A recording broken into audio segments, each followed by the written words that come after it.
Bismillahirrahmanirrahim. Assalamualaikum warahmatullahi wabarakatuh. Innal hamdalillah nahmaduhu wa nasta'inuhu wa nastaghfiruh wa na'udzu billahi min shururi anfusina wa sayyiati a'malina. May yahdihillahu fala mudilla lahu wa may yudlilhu fala hadiya lahu. Asyhadu an la ilaha illallah wahdahu la syarika lahu ilahul awwalin wal akhirin wa asyhadu anna Muhammadan abduhu wa rasuluh. Allahumma salli wa sallim wa barik ala Muhammad wa ala alihi wa ashabihi wa man ihtadaw bihudahu ila yaumiddin, amma ba'd. Allahumma inna nas'aluka khaira ma fi hadzal masa' wa khaira ma ba'dah wa na'udzu bika min syarri ma fi hadzal masa' wa syarri ma ba'dah. Allahumma sallimna ila Ramadan wa sallim lana Ramadan wa tasallamhu minna mutaqabbala.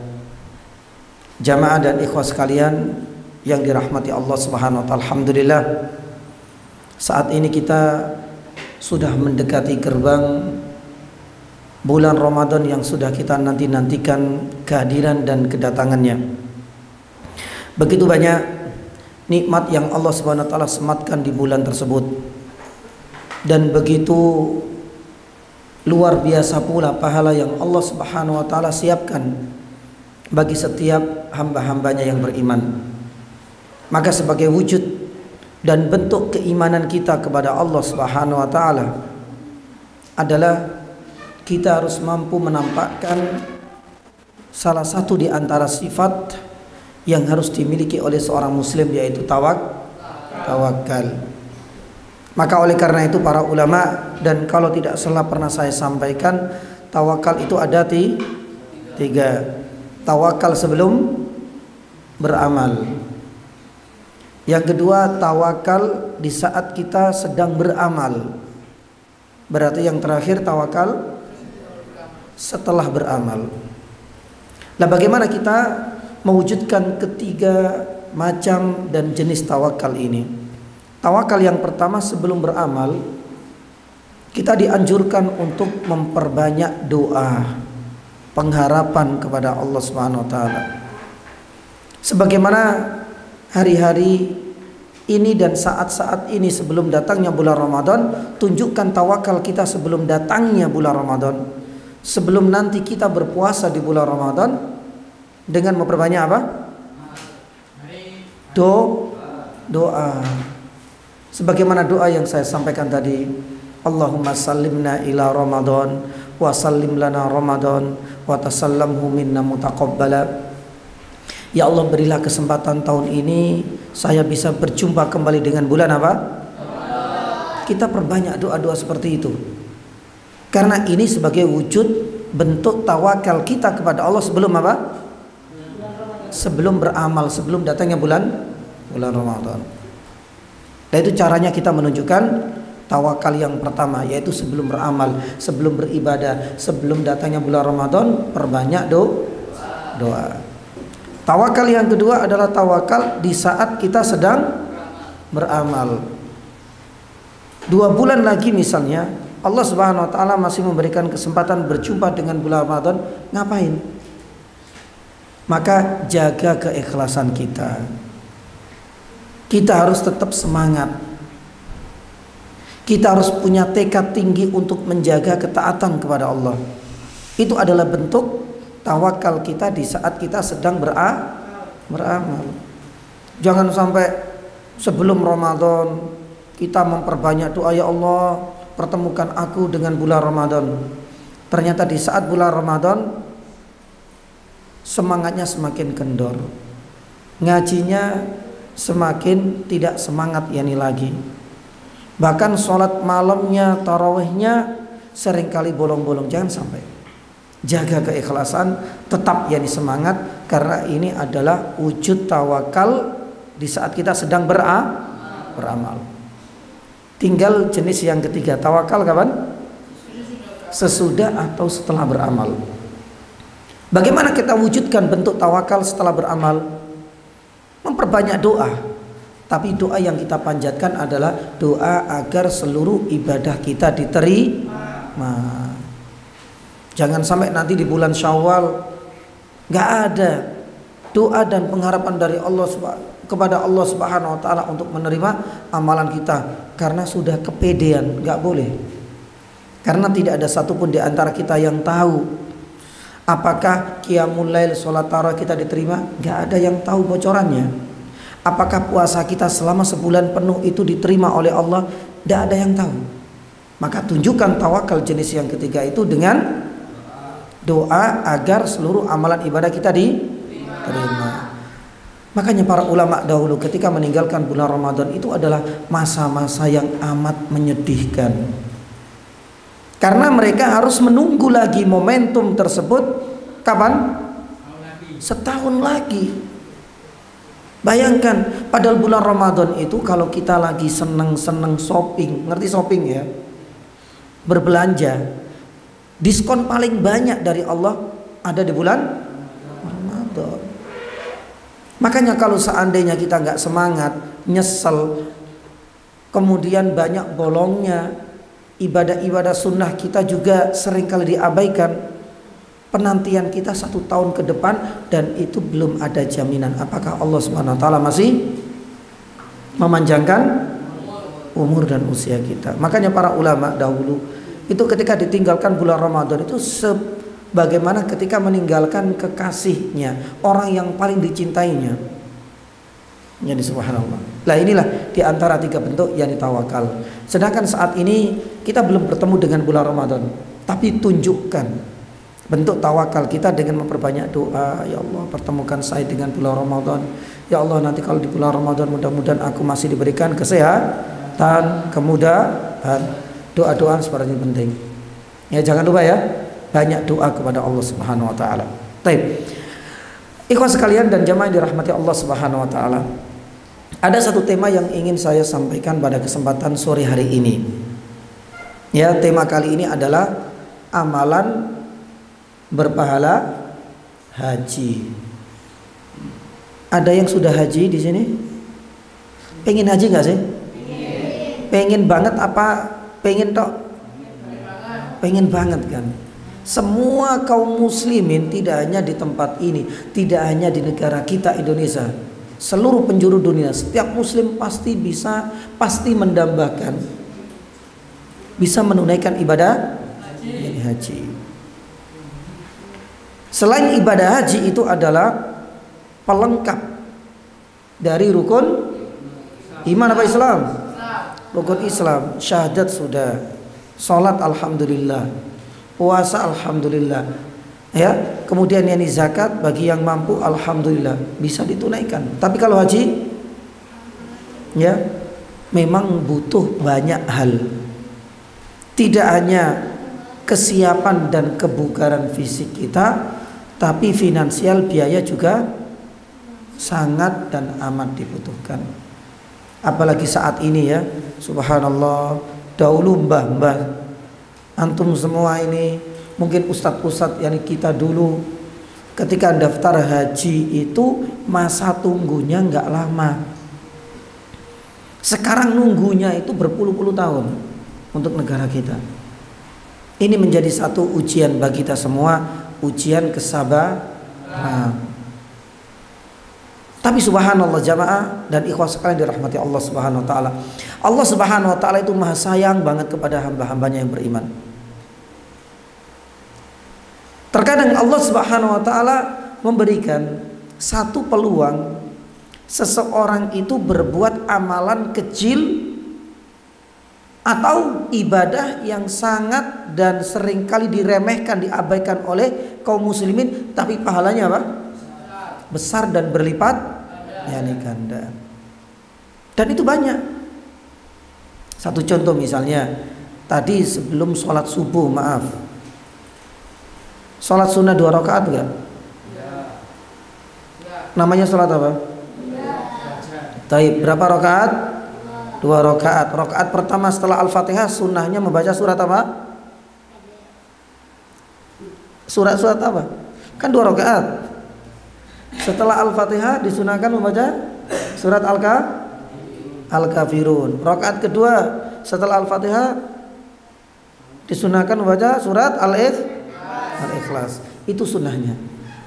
Tapi coba kita lihat pahala yang Allah Subhanahu wa taala sediakan bagi orang yang melakukan dan menunaikan serta menjalankan 2 rakaat sebelum sholat subuh. Kata Rasulullah, rakaatal fajri khairun minad dunya wa ma fiha. 2 rakaat yang kita kerjakan sebelum sholat subuh, qobliyah subuh 2 rakaat, itu lebih mulia, lebih afdol, lebih bagus, lebih baik daripada dunia dan seisinya. Ya Allah. Makanya ini apa? Bentuk kasih sayangnya Allah Subhanahu wa taala. Hanya dengan 2 rakaat yang sunnah, pahalanya amat luar biasa yani sekali. Pun demikian jamaah dirahmati Allah dan ikhwas sekalian, Allah Subhanahu wa taala begitu tingginya kasih sayang kepada kita dan luasnya rahmatnya Allah kepada orang-orang yang beriman, memberikan banyak sekali peluang-peluang dari ibadah-ibadah sunnah, ibadah-ibadah yang sebenarnya mudah kita tunaikan, tapi pahalanya berlipat ganda, pahalanya besar sekali. Salah satunya adalah pahala haji. Sekalipun kita belum pernah haji, atau mungkin barangkali haji itu butuh biaya besar Ustaz, tapi coba kita lihat dan kita telusuri. Ternyata Nabi Shallallahu Alaihi Wasallam pernah menyampaikan beberapa amalan-amalan yang seandainya mampu kita kerjakan itu, kita berhak untuk mendapatkan pahala yang sama sebagaimana orang yang berangkat langsung ke kota Makkah untuk menunaikan ibadah haji. Ada beberapa amalan-amalan yang memiliki pahala yang sama dengan pahala yani haji. Yang pertama, jamaah dirahmati Allah Subhanahu wa taala, para ulama menyebutkan yang pertama itu adalah harus punya niat. Harus punya niat, tekad yang kuat dan usaha untuk bisa sampai ke sana. Harus punya niat. Tapi saya belum punya biaya. Tumbuhkan niat, tekad kita. Pokoknya insya Allah Ustaz, Allah Subhanahu wa taala sayang. Allah Subhanahu wa taala akan selalu memberikan jalan keluar dan solusi bagi orang yang bertakwa. Tumbuhkan niat, tekad yang kuat dan kemauan yang tinggi untuk bisa sampai ke sana. Plus ada usaha. Salah satu di antara bentuk usaha itu nabung. Bisa nabung nggak? Bisa ya? Bisanya cuma 100 Ustaz, nggak ada masalah. Itu bentuk usaha kita bahwa untuk bisa menunaikan ibadah haji itu memang harus butuh apa? Ikhtiar atau usaha. Ya, kecil tapi insya Allah kalau seandainya kita niati, bisa jadi Allah Subhanahu wa taala akan memberikan kemudahan. Taib. Di sini saya ingin bercerita, dalam salah satu sirah Nabi ada salah satu perang di mana Rasul sallallahu alaihi wasallam itu pernah keluar dari haram, jauh dari kota Madinah, yang kita kenal dengan perang Tabuk. Ada apa dengan perang Tabuk ya nih jamaah?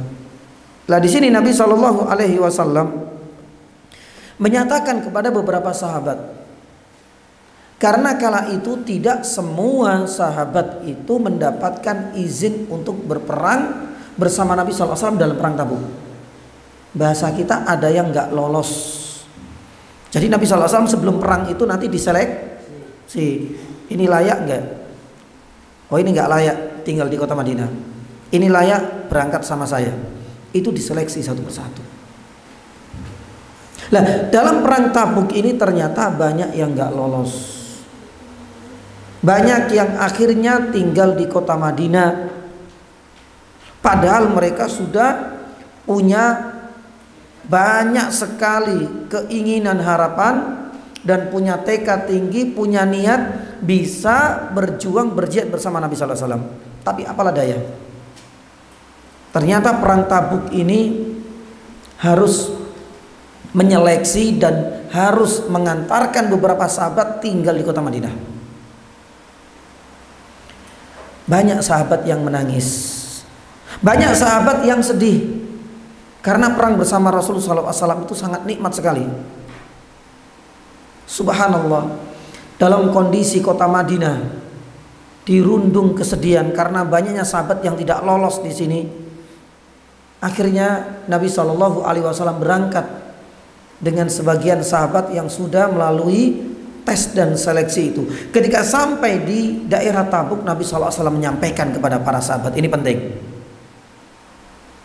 Nabi SAW menyampaikan kepada para sahabat yang ikut berjuang, inna fil madinati larijalan. Ingatlah kalian semua wahai sahabat, ini penting. Pentingnya niat, kemauan yang tinggi dan usaha serta ikhtiar tadi. Kalian wahai para sahabat merupakan sebuah nikmat engkau bisa membersamaiku berperang berjihad fisabilillah dalam perang Tabuk ini. Tapi ingat, kita meninggalkan banyak sahabat di kota Madinah, kata Rasulullah. Mereka nggak ikut serta bersama kita. Mereka tidak melalui lembah-lembah sebagaimana yang hari ini kita lalui. Sekalipun begitu, sahabat yang kita tinggalkan di kota Madinah, kata Rasulullah SAW, wahum syarakukum fil ajr. Mereka tetap berhak mendapatkan pahala jihad sebagaimana kalian yang langsung datang ke tempat ini. Coba kita lihat. Jadi sahabat ini sudah latihan, ya, latihan berperang. Ya, mungkin latihan fisik, latihan memanah, latihan pedang, ya, latihan melempar tombak, latihan memanah, itu sudah dilakukan. Dan ini bagian dari usaha ikhtiar. Tapi ketika harus dipilih, ternyata nggak lolos. Sedih. Tapi di sisi lain, jamaah yang dirahmati Allah Subhanahu wa taala dan ikhwas sekalian, ternyata Allah Subhanahu wa taala masih mencatat usaha, keinginan dan niat ikhlas mereka dengan pahala jihad sebagaimana sahabat yang langsung ikut berperang bersama siapa? Nabi Shallallahu Alaihi Wasallam. Meskipun gak ikut perang loh ya, tapi dalam catatan amalnya tetap berhak mendapatkan pahala jihad. Lah, apa yang bisa kita petik dari pelajaran ini? Pun demikian dengan kita. Tatkala punya niat, saya pengen lah Ustaz, insya Allah mudah-mudahan selesai sekolah di sini saya nanti bisa haji bersama kedua orang tua. Mungkin barangkali harus ada niat ditumbuhkan, insya Allah ya. Terus kemudian ada ikhtiar, nabung sedikit demi sedikit, lama-lama menjadi bukit. Nabung sedikit. Pokoknya kita yakin insya Allah. Lah, ketika niat dan ada usaha ikhtiar, insya Allah, sekalipun nantinya kita benar-benar Allah Subhanahu wa taala belum mentakdirkan kita langsung datang ke kota Makkah, tapi insya Allah niat, kemauan, tekad dan usaha kita nabung, Allah Subhanahu wa taala akan mencatat ini semua dengan pahala haji sebagaimana orang yang datang langsung ke mana? Ke Mekah. Enak nggak? Enak nggak? Makanya. Lah, inilah pentingnya kita mengikhlaskan, punya kemauan dan tekad yang tinggi untuk ke sana, disertai dengan ikhtiar dan usaha. Insya Allah kita akan tetap mendapatkan pahala haji. Baik, ini yang pertama. Adapun yang kedua ya, para ulama menyebutkan ya beberapa amalan-amalan yang lain. Ya, di antara amalan lain yang sepadan dengan pahala haji itu adalah menjaga sholat wajib secara berjamaah di masjid. Insya Allah rutin ya. Insya Allah ya. Lah, di dalam sebuah hadis sahih, Nabi Shallallahu Alaihi Wasallam dari Abi Umamah pernah bersabda, "Man masya ila sholatin maktubatin Apalagi tempat sholat kita ini nggak jauh dari asrama. Jadi seharusnya tidak boleh ada alasan. Rasulullah SAW menganjurkan kepada para sahabatnya, kepada umatnya, barang siapa yang berjalan menuju ke tempat sholat untuk menjalankan dan menunaikan ibadah sholat wajib, kata Nabi SAW, fil jamaah, secara berjamaah, ya. Jadi syaratnya tadi sholat wajib secara di mana? Di kamar apa di masjid? Nah ini. Jadi sholat wajib dilakukan secara berjamaah dan dilakukan di mana? Masjid. Karena Nabi SAW mengatakan demikian. Barang siapa yang keluar dari rumahnya, dari asramahnya, dari kamarnya menuju masjid, sholat wajib berjamaah di sana. Apa kata Nabi SAW? Fahiya kahajjatin. Maka Allah Subhanahu wa taala akan mencatat amalannya ini seperti pahala yang didapatkan oleh orang yang haji. Subhanallah. Ya. Makanya inilah bentuk kasih sayangnya Allah Subhanahu wa taala.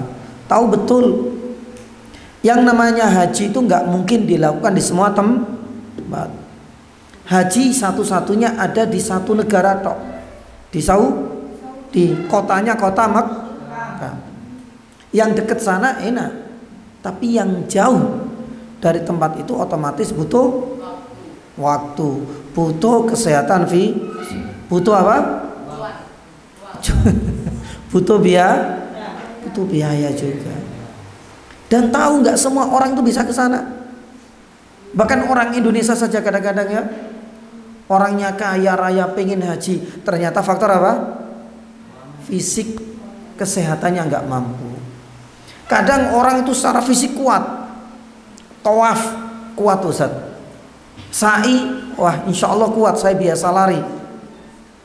Tapi kendala apa? Uang dan biaya, banyak hal.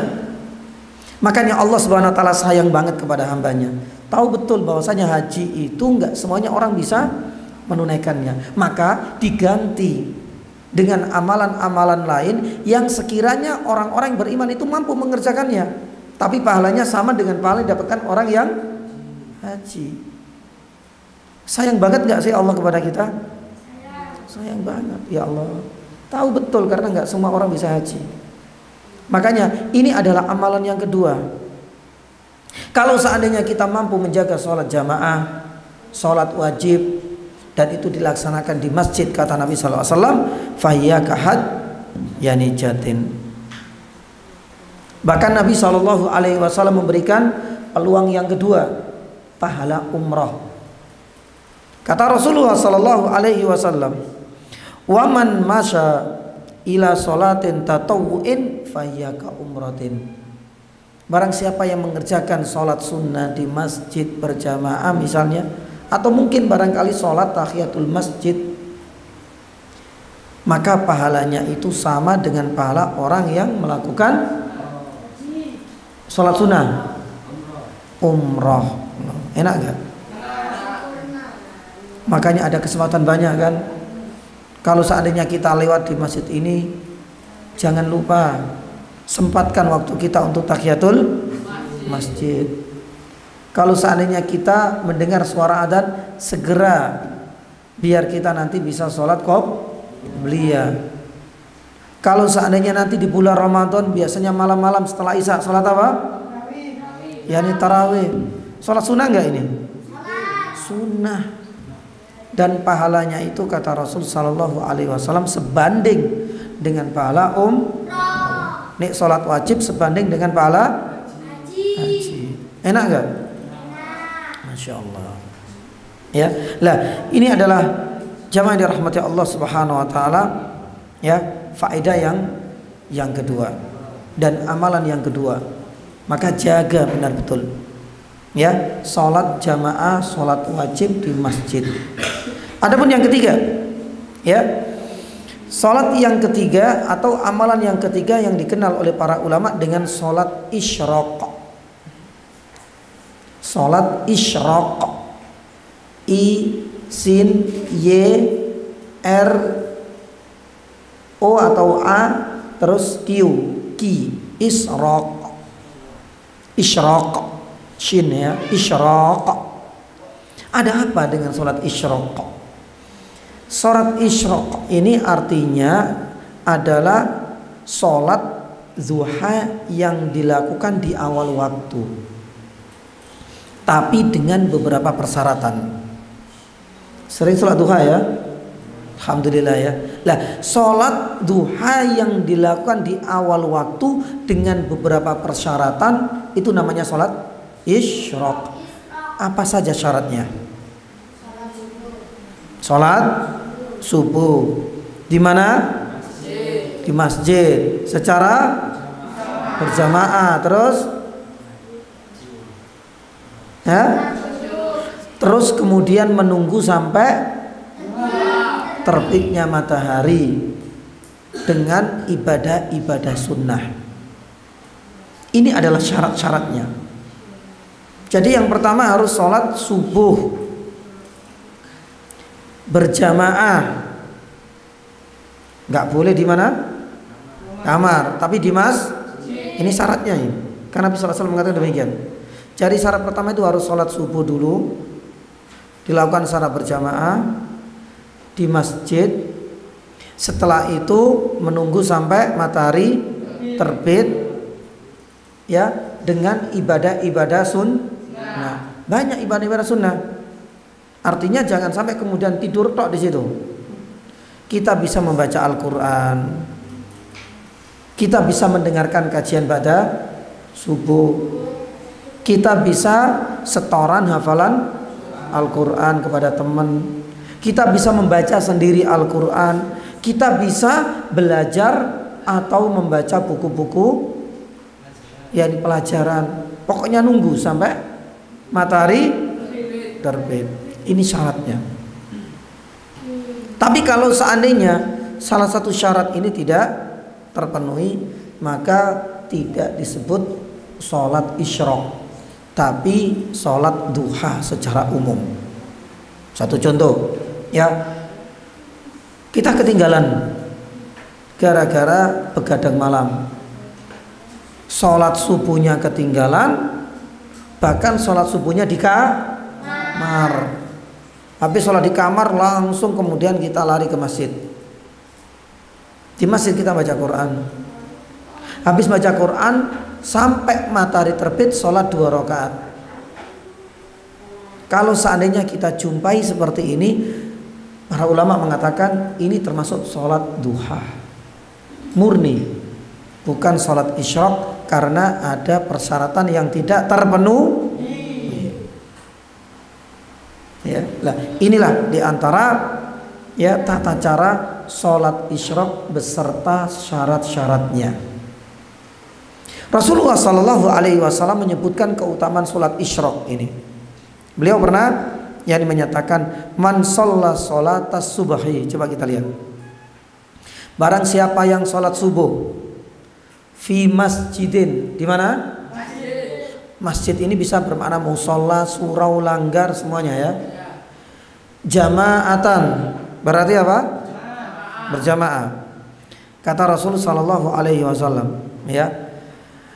Kemudian summa qa'ada yazkurullah, setelah sholat berzikir kepada Allah. Berzikir ini banyak, bisa baca Quran, menghafalkan Al-Quran, mendengarkan kajian, yang penting nggak tidur, nggak ngobrol. Ditunggu syaratnya sampai apa? Hatta tatlu asyams. Kemudian menunggu sampai matahari terbit, kemudian sholat 2 rakaat. Ini terakhir. Jadi iman banget loh ya. Jangan sampai kemudian sini ngobrol, terbit matahari langsung kemudian lari makan.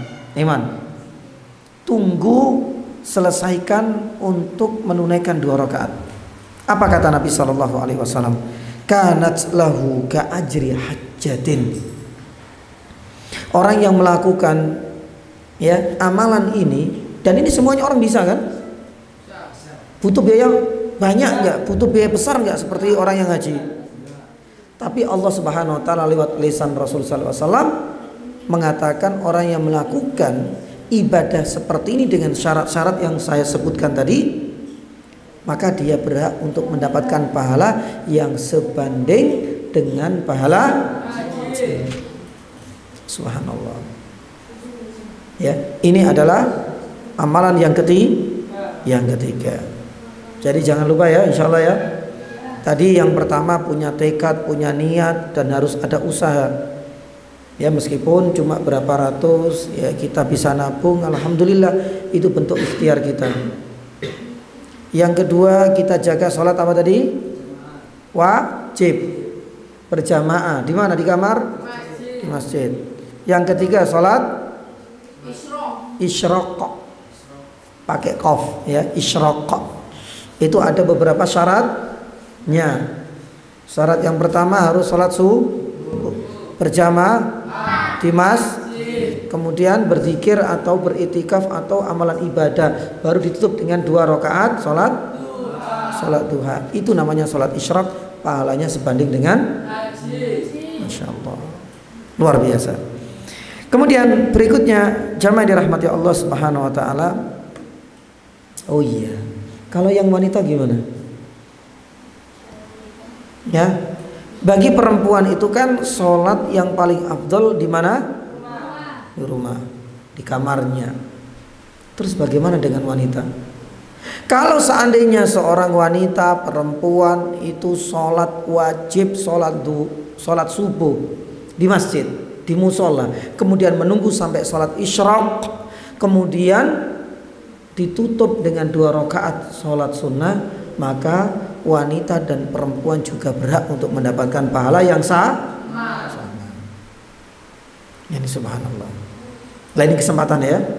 Yani bagi para yani adik-adikku dan ikhwas sekalian, baik yang laki-laki maupun perempuan.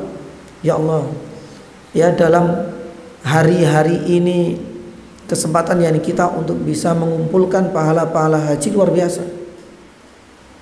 Ya, meskipun secara fisik kita belum pernah terbang dan menginjakkan kaki kita di yani Makkah, tapi insya Allah kita akan mendapatkan pahala yang sama sebagaimana orang yang datang langsung ke sana.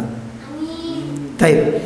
Kemudian yang keempat, amalan yang keempat, ya, para ulama menyebutkan amalan yang keempat yang memiliki pahala yang sebanding dengan haji itu adalah menghadiri kajian-kajian ilmu di rumah-rumahnya Allah.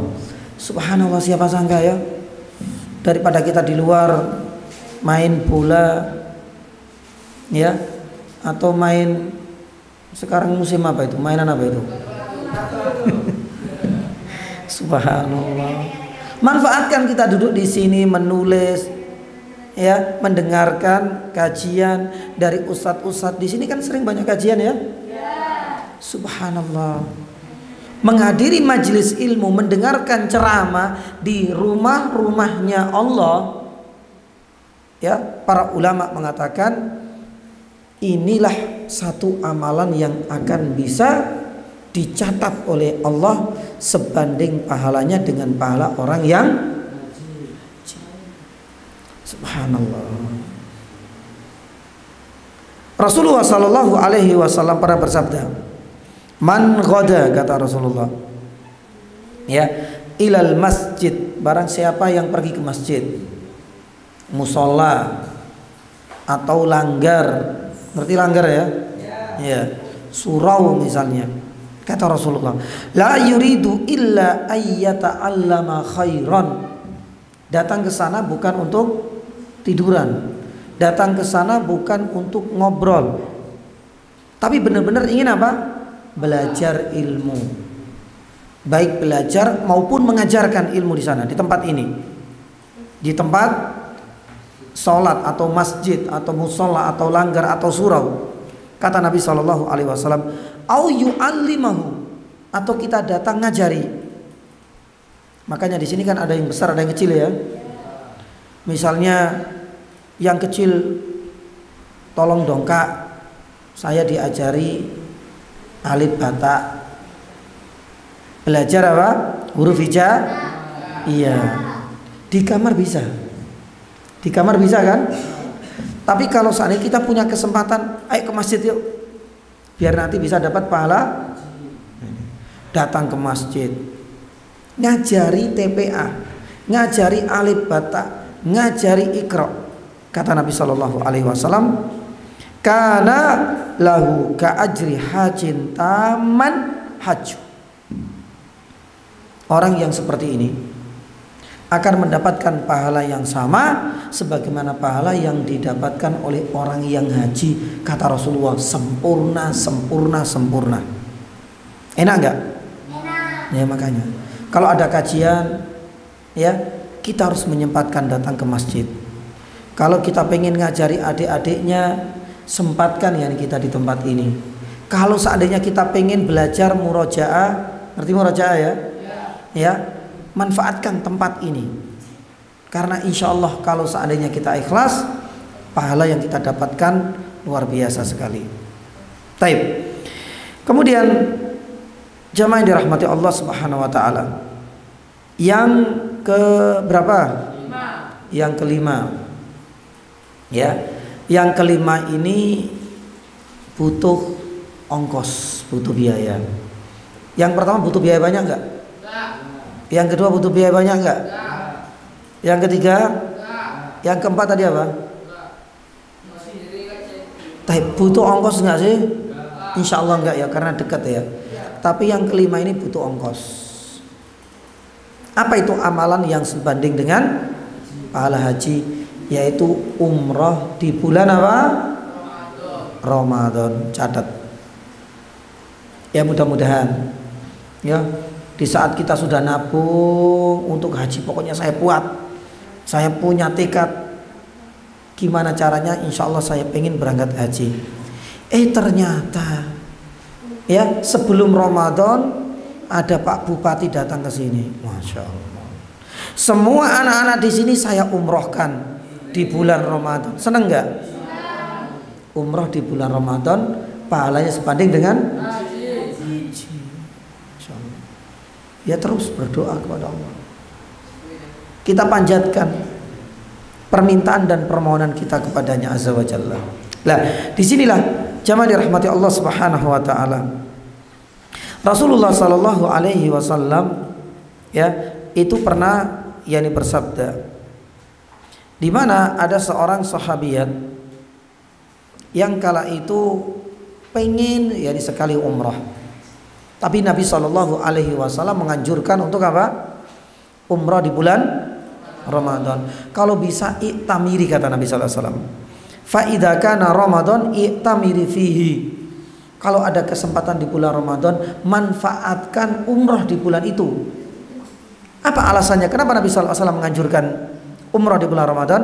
Rasulullah mengatakan, fa inna umratan fi ramadhana hajjatan.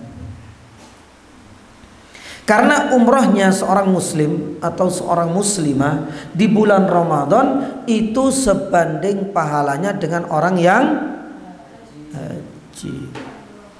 Hanya saja ya ini butuh apa? Butuh biaya. Tapi insya Allah ya banyak kok. Kadang-kadang saat ini tuh ada program-program yang ditujukan kepada para dai, pada santri, ya, anak-anak di panti asuhan bisa melaksanakan ibadah umroh dulu. Lah apalagi umrohnya di bulan, masya Allah. Karena umroh ini pada dasarnya hukumnya sunnah, tapi pahalanya sebanding loh dengan pahala haji kalau dilaksanakan di bulan Ramadan. Dan sebentar lagi bulan Ramadan, kita nggak tahu ya. Mungkin barangkali nanti ada donatur datang ke sini. Saya pengen menghajikan, ya, saya pengen mengumrohkan di bulan Ramadan. Ya, murid-murid di Durun Nafis yang setiap kajian nulis misalnya. Loh, punya tulisannya enggak? Ya, setiap kajian ustadz-ustadz yang datang ke sini rajin nulis, masya Allah. Senang enggak? Insya Allah ya ini senang.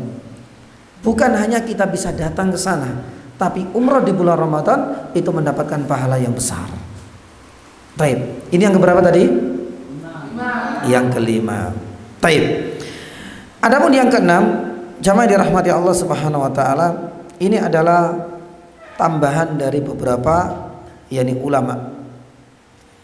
Tambahan dari beberapa ulama di mana mereka menyatakan ada amalan lain yang dianggap sebanding pahalanya dengan pahala orang yang haji, yaitu mensegerakan hadir di masjid lebih awal di hari apa?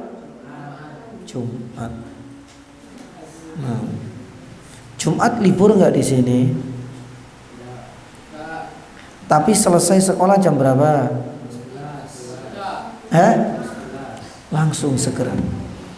Nggak usah ngobrol dulu, ya di kamar. Kita segerakan. Datang ke masjid lebih awal untuk menghadiri sholat, yakni Jumat. Ternyata pahalanya besar. Makanya jamaah dan ikhwas sekalian dirahmati Allah Subhanahu wa taala, ya. Sebagian yakni ulama mengatakan yang demikian. Karena hal ini didasarkan ya pada beberapa riwayat yakni para ulama. Salah satunya ini adalah hasil ijtihad dari Ibnu Rajab rahimahullahu yani ta'ala, di mana Ibnu Rajab mengatakan menyaksikan sholat Jumat, datang ke masjid lebih awal, kata beliau, ta'dilu hajjata tatawu'in, itu pahalanya sebanding insya Allah dengan pahala haji, dengan yani pahala haji sunnah, ya. Lah ini adalah satu kenikmatan untuk kita semua. Karena hampir dari amalan-amalan yang kita sebutkan ini semua, 5 tidak butuh ongkos dan biaya yang banyak. Di sisi lain ini menunjukkan begitu sayangnya Allah Subhanahu wa taala kepada yani kita. Karena kemampuan setiap orang itu beda-beda. Haji itu nggak butuh sebenarnya banyaknya harta, karena banyak orang-orang kaya tapi malah mereka enggan untuk haji. Banyak orang-orang yang kaya kenyataannya ada yang nggak bisa haji karena faktor kesehatan. Ataupun sebaliknya, banyak orang yang pengen haji tapi terkendala yakni uang dan biaya. Jadi banyak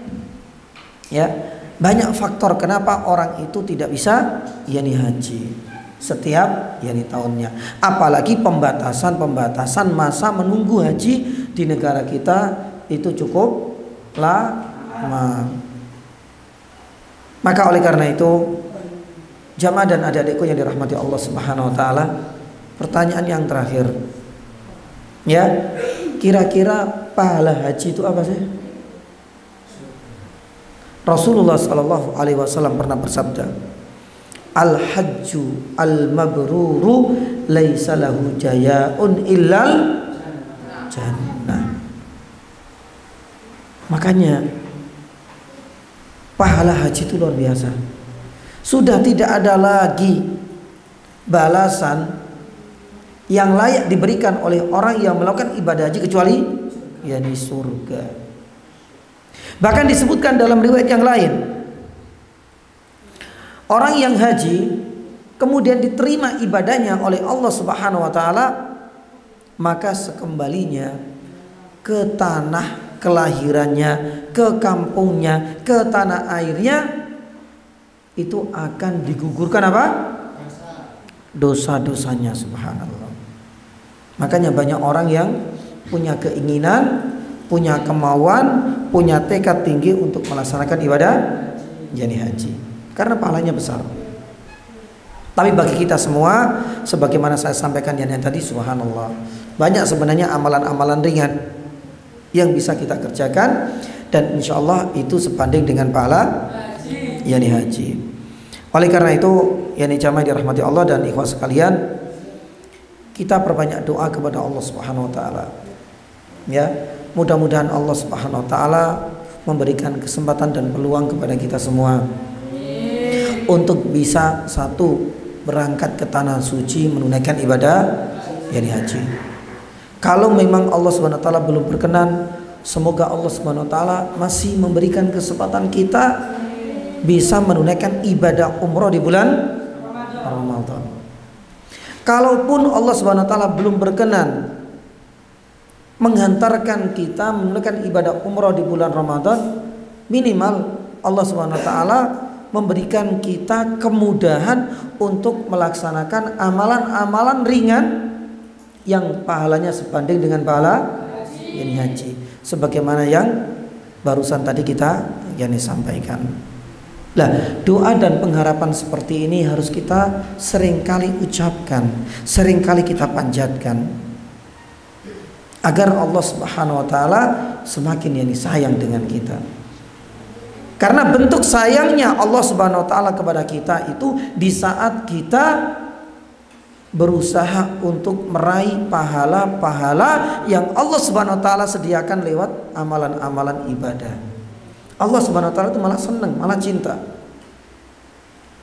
Berbeda dengan orang-orang yang enggan, orang-orang yang tidak mau melaksanakan ibadah-ibadah padahal pahalanya besar.